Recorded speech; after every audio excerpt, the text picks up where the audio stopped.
Hello and welcome back to Connected with Eva. Today I'm speaking to Laura, otherwise known as Seek Happy Days on Instagram. She's all about creativity, growing into who you're meant to be, and following what truly lights you up. Let's dive straight in. I remember looking at your style. It was so cool. Like the aesthetic was just so unusual as well, even from our first test shoot. How did you create it, or how are you? Because obviously, I guess you're always evolving it. How did it come to be? So when I started, I have no idea what I was doing or where I was heading, but I had a lot of inspiration. Like I was on Pinterest all day and I was following like so many photographers, and it kind of just came to be by me sort of mimicking photographers I liked. And then in doing that, I kind of figured out I don't vibe with that style. I don't vibe with doing that. I really like doing this and I really like doing that. And then it kind of like quickly became clear that I love editing. I love it. At the end of a shoot, I get so excited to go back and edit, which is like no one does that. Every other photographer I speak to is like, oh, I've got to go edit. Whereas I'm like, get me to Lightroom right now. Like, I love it. So then it was kind of just like, became like a weird, like instinctual thing. I was like, okay, I like lower textures and glowy stuff and fun colors and kind of pretending it's film when it's not. And then, yeah, it's kind of just built off that. Like every shoot I do, I'm then figuring out more stuff that I like within my photos. And I feel like I'm getting to a point where I kind of have like my style and it's recognizable, which is really cool. It was recognizable from the beginning, which is very, in a way, unusual because even with photographers, you go back to the very beginning and it's so different, right? And then it was like from the very first test shoot with it, which is so fascinating. I think a part of that is just, I just wanted to be really good from the start. So I just put everything in. I was like, I'm not going to have some, bad photos. I want people to be like, oh, she knows what she's doing already, even though I had no idea what I was doing. But the fascinating thing is some people will want to be great from the beginning. And normally you relate greatness to perfectionism. So when you say great, you might not start because you're kind of scared that it's not great, right? What is your thought process like? Even from the very beginning, because your journey is just so fascinating to me. Because when I started photography, I was like fresh out of uni doing English language and linguistics, like completely different thing. And then I was kind of having like a bit of an identity crisis of, oh my God, I don't want to do linguistics. I had been like painting in my room at uni, like craving art in like every way. I just started it on a whim. I thought like, why not? I'm just gonna try. And I think part of the scary thing about something like photography is nowadays half of the job is social media and networking. And I knew that if I shared with everyone, these are my first photo shoots, I've like changed my whole life and my whole career plan on a whim. Like I want it to be really good, even though I knew that it would be a while till I felt like a proper photographer or I had like real jobs going on. But I just knew like I'm taking such a big risk that I'm going to put everything I have into my first test. Even when I had like a camera that wasn't very good, I was just like in my friend's living room, like just wanted to give it all I could. Again, I remember starting modeling years ago. And first of all, I didn't really know so much what I was doing. So when you're applying to agencies, and normally they say, send Polaroids, but realistically speaking, it's better if you have portfolio, right? When you're starting, you don't have these things. It's kind of restrictive. So I get that a lot. And like, I was also doing all sorts myself when I was starting modeling. I was doing all sorts of test shoots that I shouldn't have been doing because they were not good at all. But I didn't know. So relatable. It's funny because now I tell people sometimes, if you want to do commercial or even fashion, really, don't do these avant-garde test shoots. They're not going to be useful for your portfolio. It's not going to relate to anything, yeah. But no one tells you that. People will get excited and you're like, I need test shoots, I need all these things because agencies tell me. But if you don't have the eye to see what pictures are required, you might be wasting your time doing all these things, right?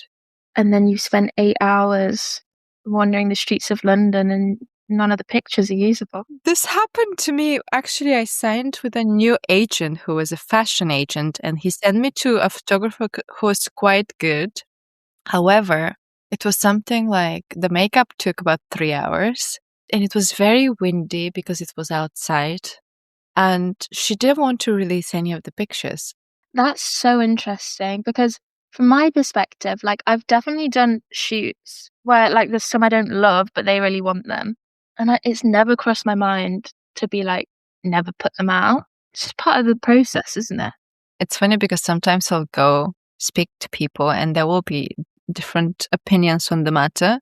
I will say it's kind of better to do it with photographers who sometimes specialize in testing because they know exactly what agencies are looking for. And I feel like that's a bit controversial because there's, money involved. But again, you can't do this with everyone. You need to know. That comes with research and asking the right people. It's not just about, paying. No, I do think that's true because if you pay for one test shoot with like a well-established photographer, you'll probably get a lot for your portfolio from like 40 minutes rather than, like one that's okay, but not that relevant.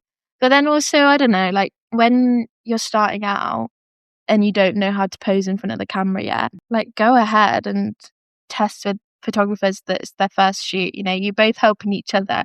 You can both be a bit lost. And I think that's what's great about like being somewhere like London. Like everyone's up to just like collaborate and have a go. And it might be bad, but it might be really good as well. Tell me, are you still doing modeling? Because I remember you were doing modeling when we met. I'm not anymore. Those days are behind me.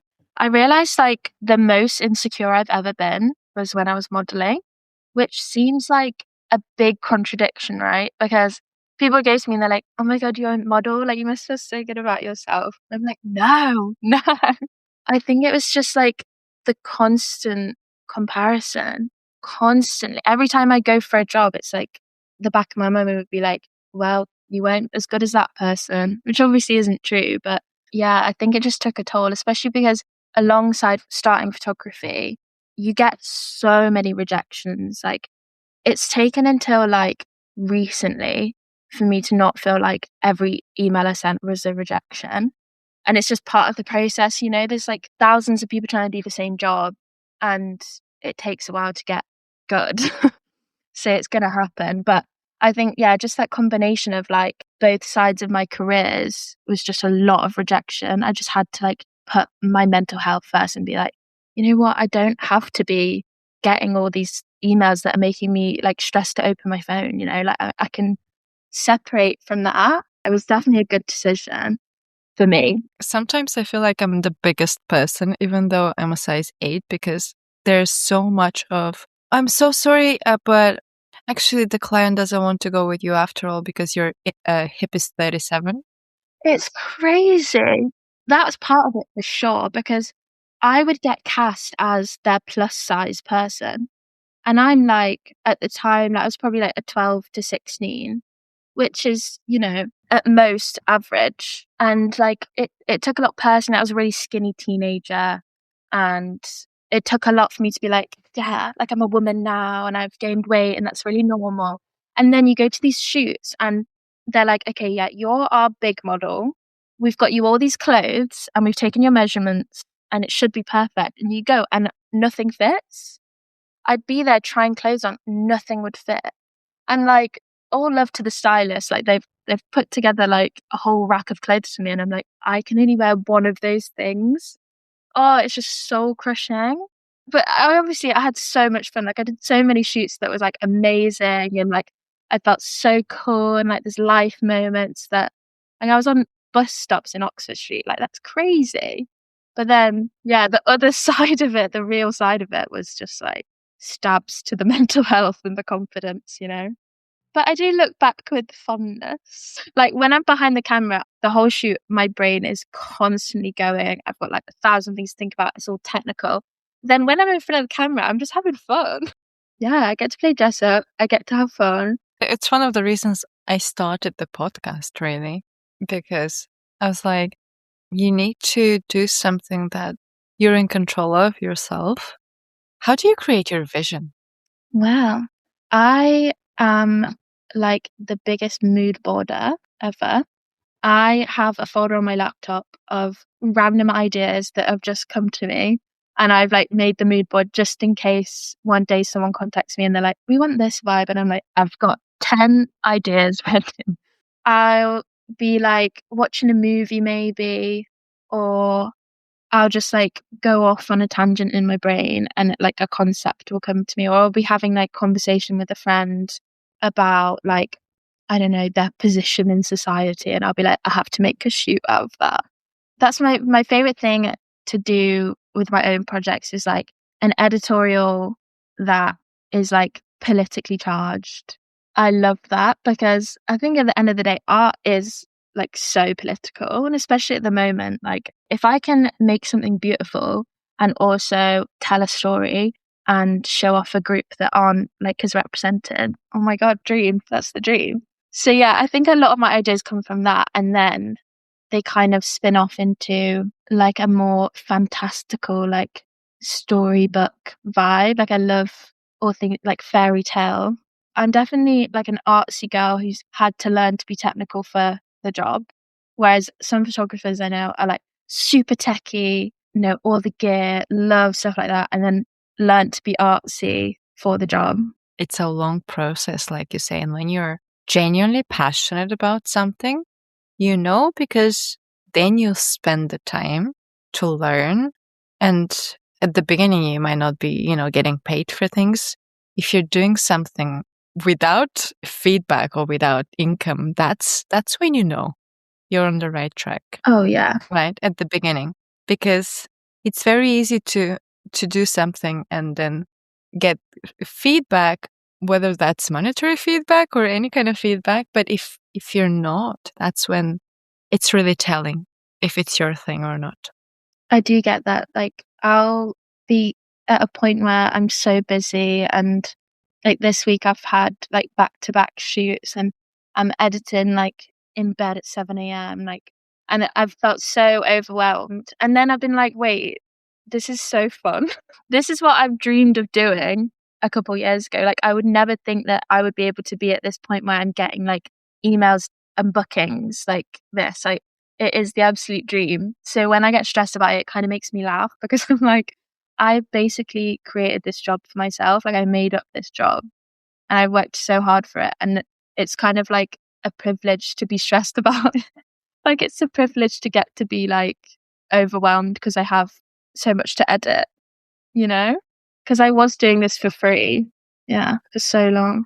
I was on the train not last night, a few nights ago, and I was getting like stressy about something. It was whether it was podcast stuff or emails for work.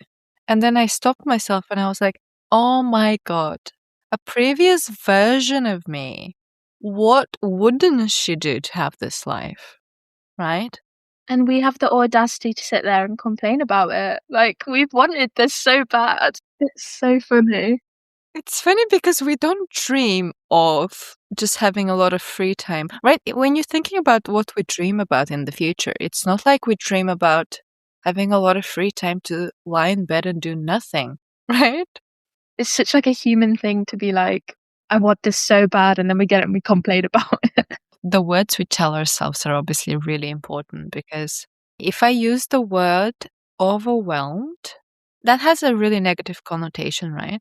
But I might say something instead of it. So I might say, oh, I'm a little bit, I don't know, preoccupied. That kind of sounds better, or a different word that feels better. When you hear it, right? When you say that, you're not suddenly telling yourself, this is not a good thing, right? Because if you're telling yourself you're overwhelmed, you're also telling your nervous system, this thing is not good for me because it's overwhelming me.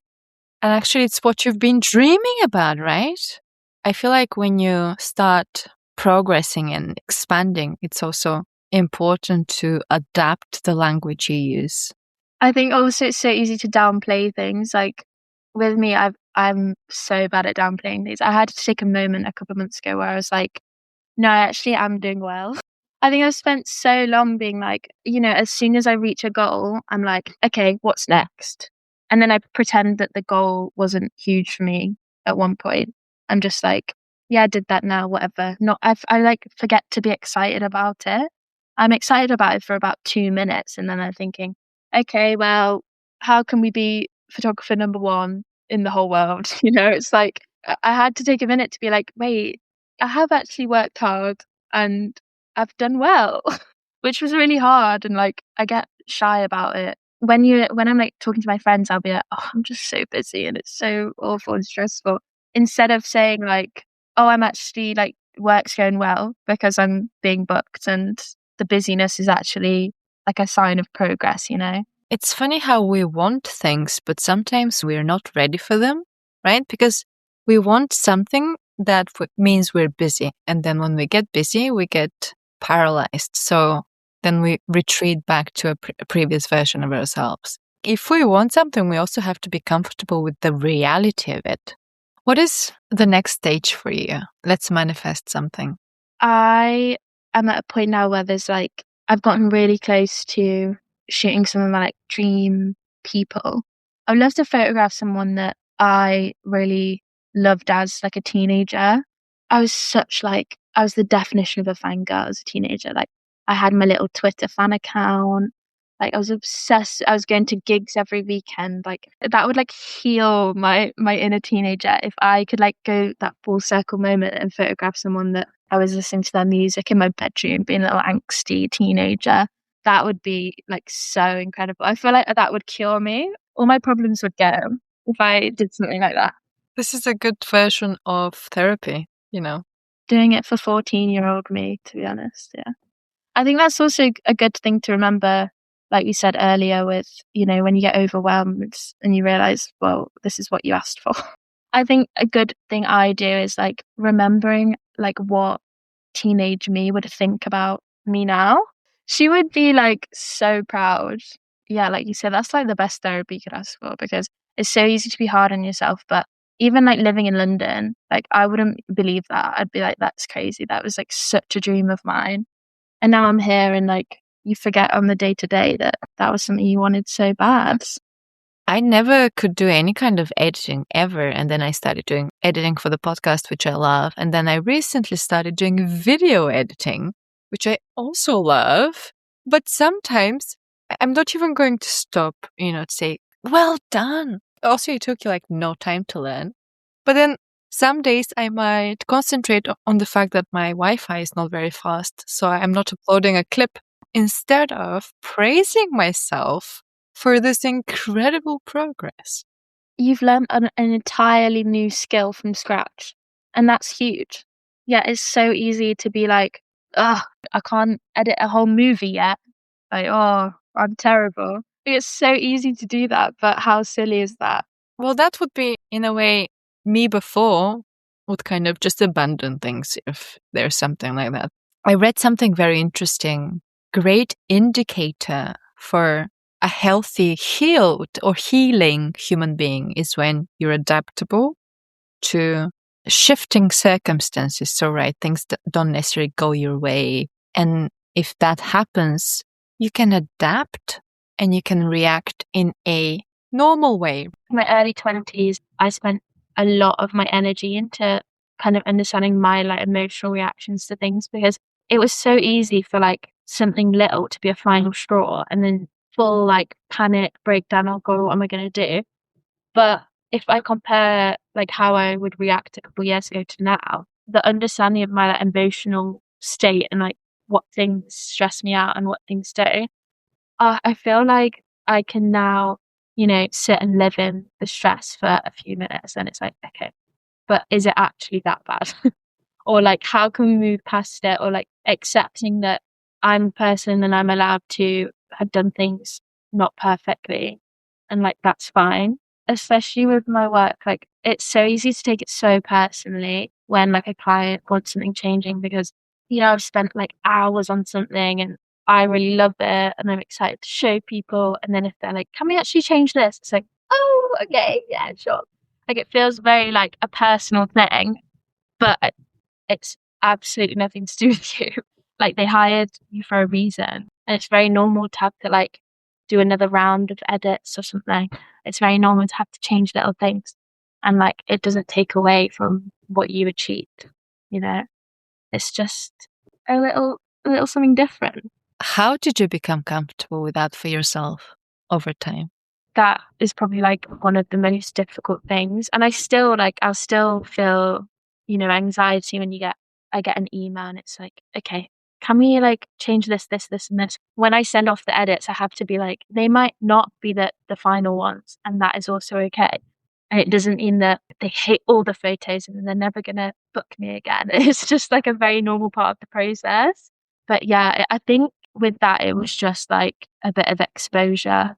Like I just had to experience that a lot to get to a point where I'm like, okay, with a job like this, with freelancing, there's no like rule book or there's no like climbing up the ladder, like promotions or anything. You're just by yourself.